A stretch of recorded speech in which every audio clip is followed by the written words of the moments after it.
Hi everyone. I just thought I would share something a little different this morning in my video. I've been sort of thinking about how uh, this is very deep. How life is full of both joys and sorrows, and also about the value of life and the value that we place on our lives. And I suppose the events of the last 2 years, and again the last few months in particular, have sort of brought this awareness more to my mind, and I'm really not sure how to go about sharing things that I want to share. So if it is muddled, that's as much probably me as it is the neurological condition I've got, which sometimes makes my brain a bit foggy. But anyhow, I'll try to share a little bit, and some of the things I'm sharing are quite personal, but I think they need to be said anyhow. I'm going to start really by talking about two members of my family, not my immediate family, but my nephew and niece, and both of whom were born with severe disabilities. They were never able to speak. They were never able to walk. They were never able to do anything that you and I are able to do, or I would imagine most of the people who watching this video are able to do. And for their lives were full of medical investigations and trips to hospital. My sister-in-law and brother-in-law spent many of their years anxious about how long they were going to survive. They were told that they wouldn't live for very, very long.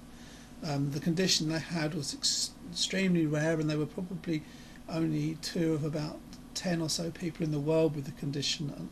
It's a condition I don't even know the name of, but they were intolerant of most food, and the condition was gradually destroying parts of their brain, and over the years you saw them deteriorating, and yet within their suffering and within their disability, you still saw the spark of something. You saw their faces light up with joy when when certain things would happen.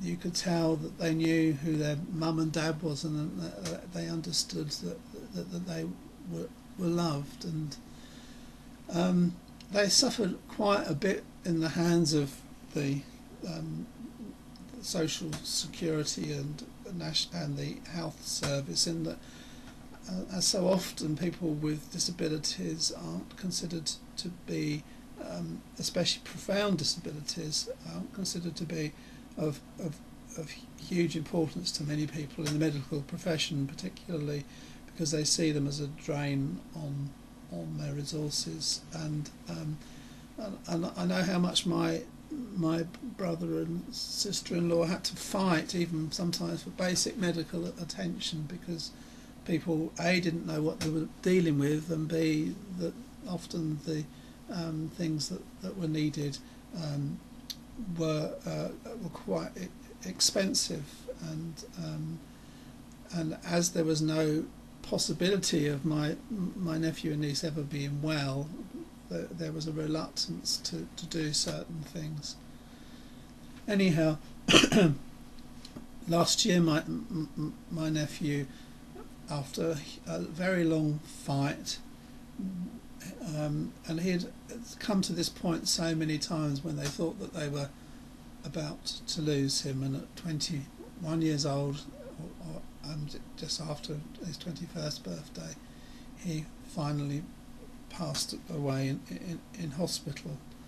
And the huge tragedy that was for the family, and my brother and sister-in-law devoted much of their life to the care of him, and to suddenly lose him. Now, people think that disabled people are of no value, but you need to see the value that those who around them put on them, because they're valued not because of what they can do, but because of who they are, and the love that's attached to them. And so that they had a tragic year of trying to come to terms with that, and then just a couple of months ago, finally, my niece, she too passed away at the age of 19. And as I said, so often we look at disabled people, particularly profoundly disabled people, and we think that their value is less than ours, and that they can't possibly have any quality of life. But having been around my nephew and niece, and having worked with children who have profound, and adults that have profound disabilities, I know that this is not the case. And you see every now and again people who are fighting for the right to die, and fighting for the right for that they don't think that these people should even have a chance in life, and I just see how wrong that is. And these people, like my nephew and niece, they are like messengers to us.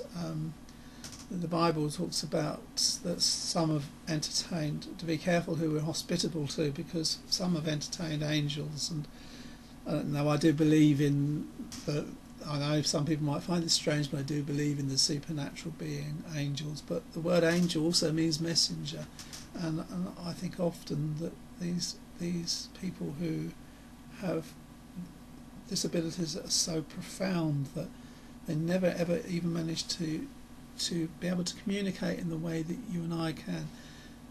In some way, they're a message to us. They're a message of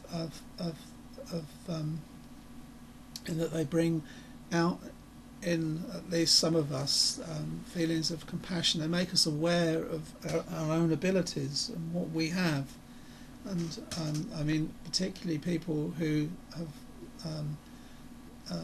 who are like myself can become very self-absorbed and think that we're the only ones suffering. But when we look at people such as my nephew and niece, we realise that actually we have so much.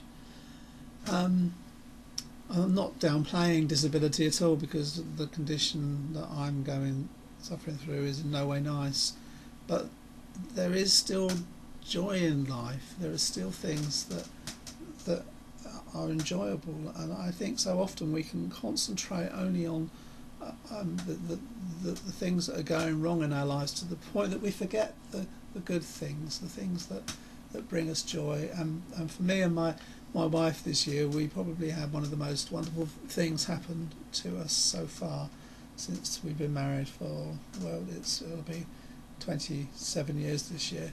In that my daughter gave birth to our first grandson, and we were able to be in the hospital at 1 o'clock in the morning waiting for her to finish giving birth, and we held my little grandson Ben when he was just 20 minutes old or so, and the joy that's brought into our lives, to see this helpless little one, again, at the moment nothing to offer, but of such value and such preciousness. Yes, he's potential, but his worth isn't in what he's able to do or what he will be able to do. His worth is in that